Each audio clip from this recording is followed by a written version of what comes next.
bu dee abonné go ci sunu page bi mën nga bës foofu ñu bind s'abonner nga bësaale cloche boobu ngir ngay mën di am sunu yeneeni notification wala saa sunu dugalee beneen vidéo bu bees. Ouais, ben aujourd'hui c'est un jour particulier puisqu'on inaugure la suite Guillaumet. Donc, Guillaumet qui fut un pilote célèbre dans le cadre des lignes aériennes Latécoère et qui a vécu des aventures assez extraordinaires. Il a failli perdre sa vie plusieurs fois d'ailleurs, notamment dans la cordillère des Gendres, mais le destin en a voulu autrement.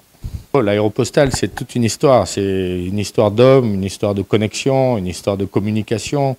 L'aéropostale, c'est le transport de lettres, donc de mots, à la fois beaux, enrichissants, à la fois tristes. On apprend tout par le courrier. C'était un petit peu l'ancêtre d'Internet. Donc l'aéropostale, pour moi, c'est la liaison entre les hommes. C'est une belle épopée humaniste. À la place de Saint-Louis, je le disais précédemment à quelqu'un qui m'interrogeait là-dessus, Saint-Louis est quasiment équidistant entre le... D'abord est situé sur le continent africain et quasiment équidistant entre le continent européen et le continent américain et particulièrement sud-américain. Donc Saint-Louis a une place centrale dans le dispositif des lignes aériennes Latécoère, puisque également Saint-Louis est une ville charnière entre le désert de sable et le désert que représentait l'océan, l'Atlantique Sud. Et grâce à ces messieurs-là, j'ai pu faire le raid de Latécoère et arriver à Saint-Louis le 17 septembre 2022. Et quel honneur de pouvoir inaugurer la chambre de Guillaumet, un homme qui a montré un tel courage parmi les hommes courageux de la ligne. C'est vraiment un rêve d'enfant, à la fois de faire le raid et en plus de terminer avec une nuit comme ça à l'hôtel de la Poste, dans une des personnes les plus mythiques de cette ligne. Donc voilà, que dire. J'ai la chair de poule. Ben, merci Pascal pour me passer la parole. Effectivement, c'est comme tu l'as dit, moi aussi j'ai la chair de poule. Parce que Guillaumet représente vraiment une figure de l'aéropostale par ses différents exploits. Et donc, nous sommes très honorés de pouvoir inaugurer cette chambre. Ben, nous sommes très honorés de pouvoir inaugurer cette chambre, la chambre Guillaumet, qui représente une figure de l'aéropostale et qui s'est fait remarquer donc par ses différents exploits. Et ils sont nombreux. Nous avons donc préparé un petit texte que je vais vous lire. Donc là, ici, je suis présent donc avec Bernard Sergent, qui est le président de l'association, Dominique, qui est la présidente d'honneur, et donc différents participants qui sont ici présents pour inaugurer cette chambre.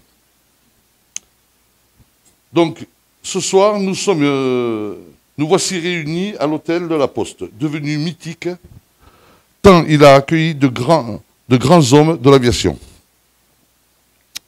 Vous l'avez constaté, les murs célèbrent les mémoires de nos pionniers par des illustrations rares pour certaines, qui vous parlent de Latécoère, Saint-Exupéry, Mermoz et autres. On évoque ici et là le courrier, la ligne, les publications et même les disparitions. Mais aujourd'hui, nous avons souhaité rendre hommage à un immense pilote, grand par son courage, son abnégation, ses exploits, que vous connaissez tous. Je veux parler de Henri Guillaumet, dont Didier Dora dira « Je n'en ai pas connu de plus grand ». Né à Boué en 1902, il disparaît à seulement 38 ans. Guillaumet, le discret, était tout entier dévoué à sa passion, c'est-à-dire voler. Ses exploits en Amérique du Sud, notamment dans les Andes en 1930, où il y retournera en 1931 avec son épouse, et sa célèbre phrase « Ce que j'ai fait, je le jure, jamais aucune bête ne l'aurait fait », sont connus de tous et lui valèrent le prix Henri Dutch en 1938 Ainsi le surnom d'ange de la cordillère. Il y fit 390 cordillères, traversées de la cordillère. Moins connues sont sa bonhomie courtoise, son grand sens de l'amitié et combien ses confrères et employeurs, amis, le tenaient en haute estime. Quand ils le crurent disparu dans les Andes, Saint-Ex, qu'Henri donc avait formé, mit tout en œuvre pour le retrouver. Il se sortit seul d'une situation désespérée par sa seule et exceptionnelle force de caractère. De nombreux prix et décorations, dont la Légion d'honneur, saluèrent ses exploits. Tel était Guillaumet, le terrien qui s'était vu pousser des ailes.